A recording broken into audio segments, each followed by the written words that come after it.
You want to be successful. You don't want to waste your time. You don't want to work hard and then not get there. So let me tell you one little detail to help you be more successful. Yaakov said to Esav, "In Lavan garti v'taryag mitzvahs shamarti." I lived garti with Lavan and I kept the 613 mitzvahs.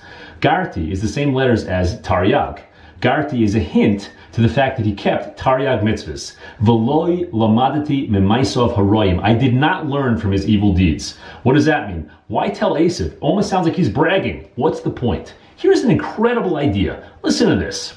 What he said was, I lived with Lavan for so many years. V'lo lamadati memaisov haroyim. I didn't learn from his actions. I didn't learn from his evil deeds, but I should have. Now why? Why would a tzaddik want to learn from the evil deeds of a rasha? Because he said, I should have learned from the tremendous enthusiasm that Lavan had to do the wrong thing. I should have learned that as an example to do the right thing. Take the enthusiasm of a person doing anything at all and say, you know what, I want that enthusiasm, but I'm not going to use it for things that are negative. I'm not going to use it for other people's goals. I'm going to use that enthusiasm for my own goal to get to my own goal. This is a tremendous idea that every tzaddik, every person who wants to be good, every person who wants to accomplish something, has to do whatever they can to use examples and inspiration from any place they can to put energy into their goal, energy into reaching their goal, and energy into getting their goal. So that's what Yaakov said. He said, "In Lavan garti v'taryag mitzvah shamarti."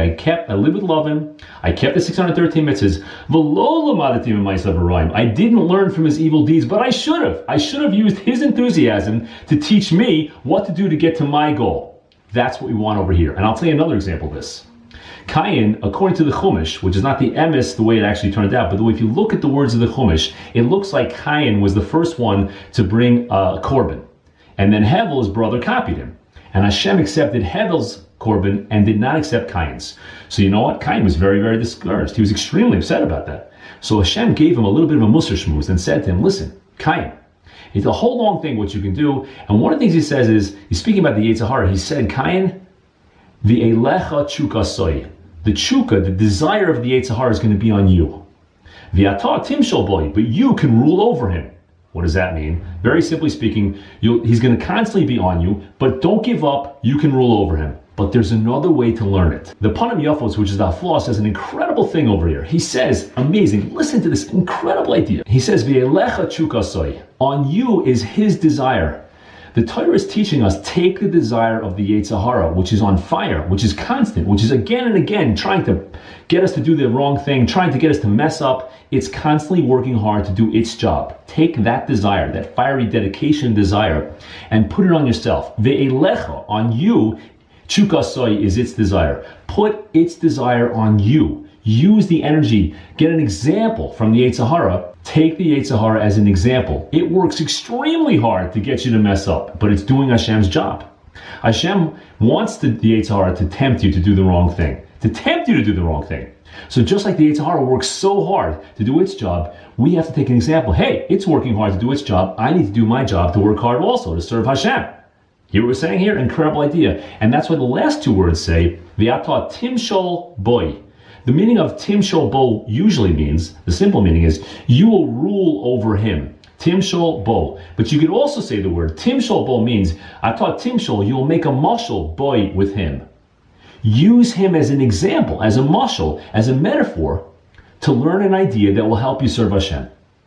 There's a famous story of a young boy who eventually became a great tzaddik and a great Talmud Chacham, a gadol b'Yisrael. And when he was young, his grandfather was also a tzaddik, also a gadol, said to him, how do you get up so early in the morning? Because this boy used to get up at 4:30 in the morning every single day in Europe when it was freezing outside. It was freezing even in his room. He would go very early, he'd go to the mikvah, and then he'd go daven, and then he'd go learn for hours. And his grandfather said to him, how do you do that? He said, you're a young boy. Doesn't the Yetzer Hara talk to you? Doesn't the Yetzer Hara say, go back to bed, it's too early? So he said, grandfather, of course, or Saba or Zaidi, whatever he called him. He said, of course the Yetzer Hara messes with me.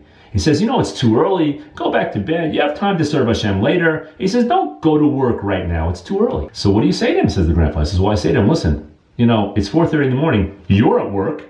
You're working hard. So if you're at work, I'll go to work too. That's the same thing here.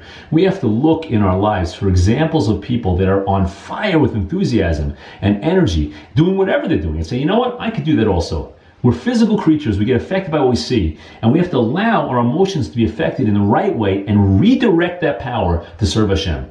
All the best.